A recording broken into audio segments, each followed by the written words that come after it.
I ended up fiberglassing the new lips here for the outside of the boat.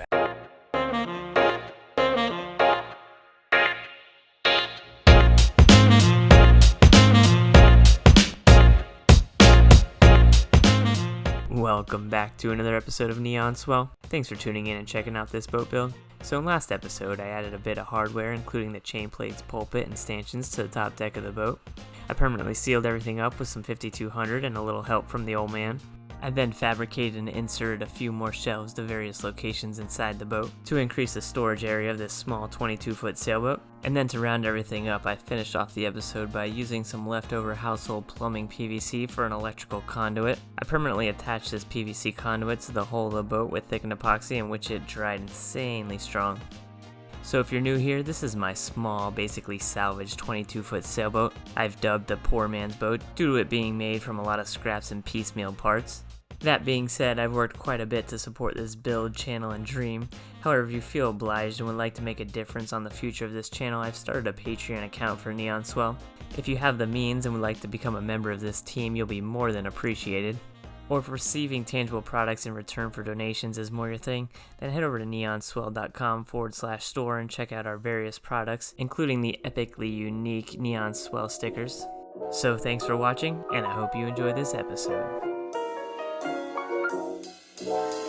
Alright, so I'm back on the boat today, and I'm starting to take a look at the outside rails that I had put on just about a month ago. So as you can see here, the rails are just a little bit too skinny for my liking, and I'm going to go ahead and try to thicken this up. I'm going to create a mold that's going to go a few inches away from it with some foam and make some spots for where the winches go and the cleats, and then fill that mold in with some pouring foam, some polyurethane foam, and then grind that down and smooth it all out and then glass over that. So I think that's gonna be a good addition to the outside rails of the boat, and yeah, it's just gonna make it look better, feel better, and overall look like a more professional boat.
Alright, so I'm back out here this morning. Yesterday I started to do the expanding foam, and I'm sure you've seen a little bit of that, but I ran out of battery when I was doing the other half, and then it started to rain, so I had to quickly wrap everything up.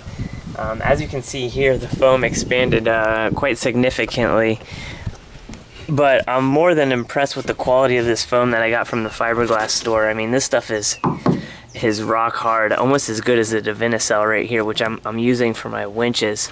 So I'm gonna go ahead and grind this down, and then I'll fiberglass over that. I gotta figure out the exact shape that I want to do here, whether I want it to round or go at like a little slight angle.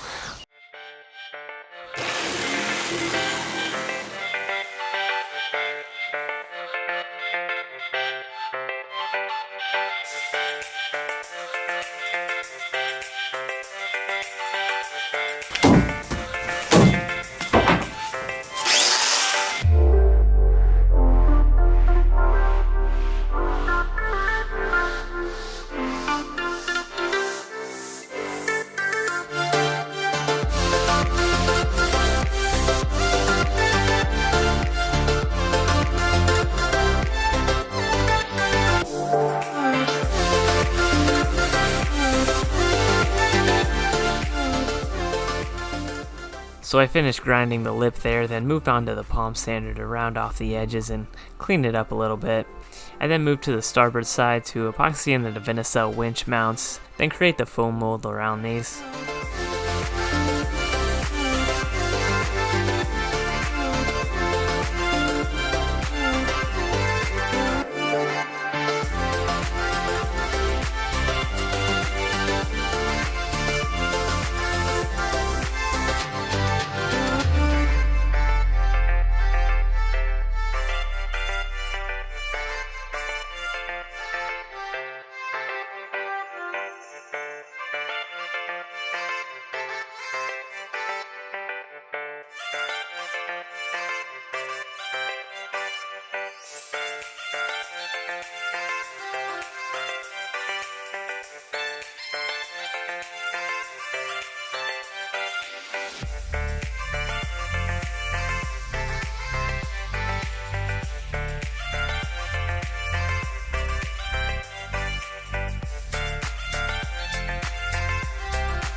So as I had mentioned before, I'm more than amazed at the quality of this foam. As you just heard there, it's extremely strong and almost comparable to the Divinicell right next door to it. I then went ahead and prepped everything to be sanded and ground down so that I could shape this into a nice flowing rail that will eventually just look pretty in the end.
So I put a few layers of 1708 on both the port and starboard side of the rails and let that dry overnight. I came back the next morning and it was extremely strong and just made the boat feel a little bit more rugged. And alright, so I'm back out here this morning. I ended up fiberglassing the new lips here for the outside of the boat. As you can see, I filled that all in with foam and then fiberglassed over that with a few layers of 1708. I'm not sure how much I actually caught on camera because my battery ended up dying, but as you can see, it's super strong. I then busted out the grinder to take down a few of the sharp fiberglass pieces and overall just shape it into a nice smooth surface. I then took a few layers of 1708 and started to cover up the back rail that I had previously shaped in some of the other clips.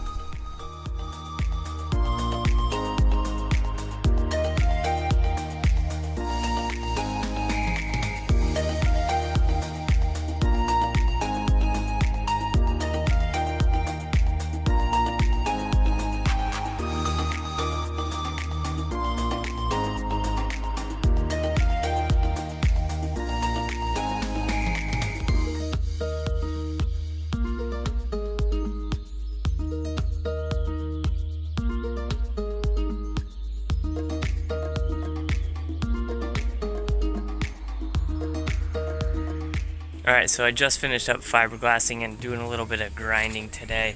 I'll show you a little bit here. I ended up putting a few layers of 1708 over the back rail that I'm doing here. So that's all done, and it's going to dry super strong. I did the two outside rails yesterday, so that's all dried and really strong. I have Divinicel right here for the winch is going to go right here, and then I'll have a cleat or something back here as well. So all this is all good and sanded down. They're a little bit uneven, but it's not a big deal. So yeah, got that done. Let's move on to the next task. So that wraps up this episode. Thanks everybody for tuning in, and be sure and come back for next episode where I go ahead and add a massive hole to the front pulpit for the front anchor locker. And if you haven't already, be sure and hit that subscribe and like button. It'll really help this channel grow. And if you'd like to support this channel, I've also created a store, neonswell.com/store. I have a few products on there that will help support the build if you purchase them. Or if you'd like to become a patron, that would be great as well. Thanks again for watching, and see you next time.